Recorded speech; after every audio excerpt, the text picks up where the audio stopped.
Time and time again, I always get requested to view and read certain manhwas, people declaring these manhwas as peak.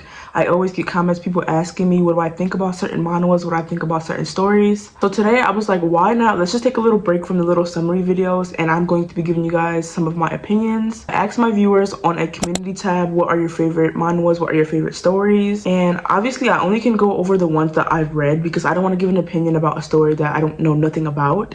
With that being said, because this is going to be a very opinionated video, warning, if you dislike some of the manhwas I like, that's fine, but please don't come for me if I dislike some of the manhwas that you guys like. And for this video, I'm going to be ranking some manhwas, and there is going to be 4 tiers. The lowest one is going to be no, like I'm sorry, I don't. The third one is going to be it had potential, because I feel like for a lot of manhwas, they're not like necessarily bad, it's just some authors pull like weird moves that I personally do not like. And for the second tier, it's going to be called It's Okay. I don't want to say peak yet, but it's just like it's all right, like it's fine. And for the first one is going to be peak. And before we get even started, like I said, I asked some of my viewers what are their favorite manhwas, and a lot of the manhwas that they said they liked it. I'm gonna be very blunt, very honest just right now. If the manhwa that you said was your favorite, if it's like very overly toxic and has a lot of grape, just know it's automatically going to be in the low tier. I'm not a fan of the overly toxic and grapey trope. Like, some people like that because I know some characters have character development. Me personally, I can't really see past that unless it has something to do with like the plot and the story, and most of the time I feel like it doesn't. So if any of the manhwas that you said that you like are in here and they have stuff like that, just know I'm not a fan, and that's fine. Like I said, everybody can have their own opinion. And some of these manhwas I started, but they did something weird and then I didn't finish it, so I'm only going off what I've read or what I've seen. So yeah, let's just get started. So one specifically that I always see in my comments a lot is called Red Thread Quest. I literally do not know what I was trying to say in this clip, but basically I would rank this manhwa at It's Okay. In terms of peakness, like the SMEX is good, but like the plot ratio to SMEX is like kind of crazy. And another one that I always see a lot in my comments is called Define the Relationship. I read this a couple of months ago, so I know I probably cannot remember how the story went bar for bar, but I do remember when I did read it, I did think I liked it. I'm not sure if anything like problematic happened in it. I just remember that I thought it was okay.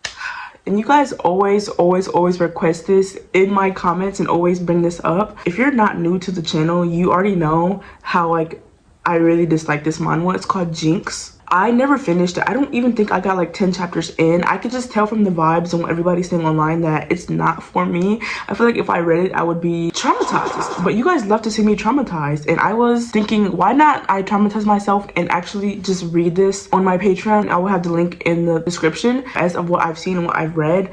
I already know this is going on no.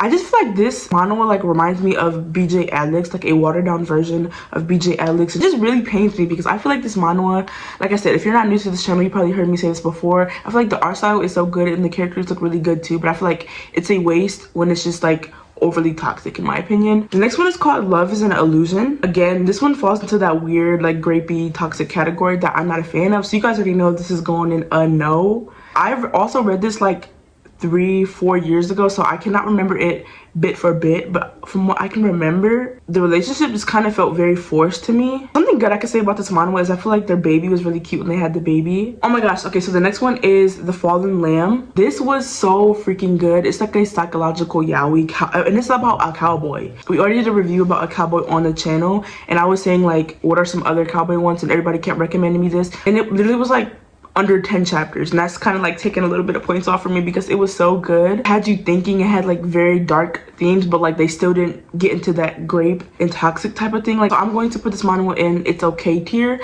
just because, like I said, I feel like it was very short, and I wanted to get like a little bit more of their story. I just feel like it was short, and that's the only thing that's like tipping me off about this manhwa. Oh my gosh, and you guys always keep trying to tell me to do a video about roses and champagne. I've gotten a lot of comments about people telling me that this is their favorite manhwa, and unfortunately, again, you guys keep recommending me a lot of toxic and great manhwas, and this falls into the category. And what really like angers me about this one is I remember reading this when it first came out, and before it got weird and toxic and, you know, it was actually very good. Like, and that's what like really angers me with these manhwas. Like, why do authors sometimes just add unnecessary stuff?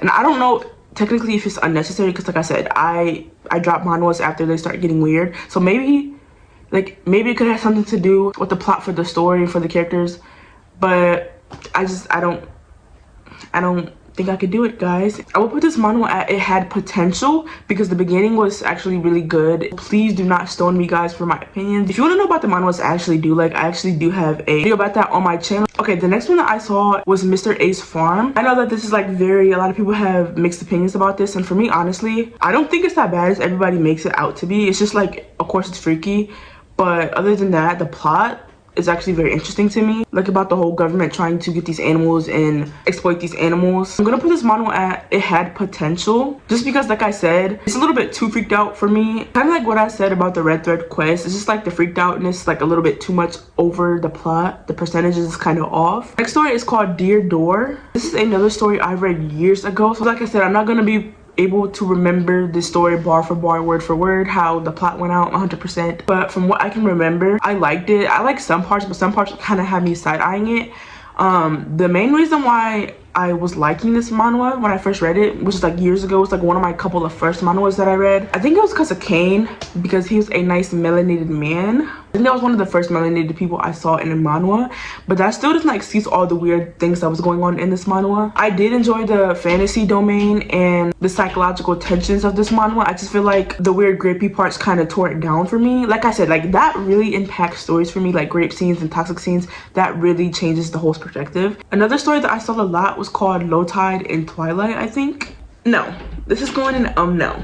Oh, I forgot to say for Dear Door is going to be had potential, but you know, for Low Tide in Twilight, literally the second chapter is great.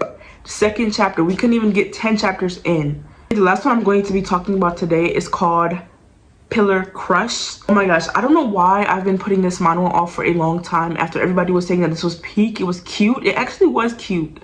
It was really surprisingly cute for me. The main characters were so cute, and I didn't finish it yet. I'm only on chapter 50, but so far it really was way better than I thought it was gonna be. I'm not sure if it really goes down or if it starts getting toxic or weird or grapey, because like I said, I'm only on chapter 50, but from what I would read, I would say this is peak, because why was I expecting it to be like some weird grapey toxic, and it literally was like the opposite. But that's pretty much all, like the main ones that I keep seeing in my comments that I've actually read. Now I keep seeing other people talk about like Kill the Villainess or like other manhwas that I haven't read, and I know that there's a lot of recommendations that we have to get through and stuff like that, but let me know if you guys want a part 3 of manhwas that you guys want to know my opinion about, or like where would I rank it in my like little tier. But then again, thank you guys so much for watching. This is like way different and like way shorter than my other like main review story. I'm not sure if you guys are messing with this, but please let me know what you guys think, and I'll see you in the next video, babies.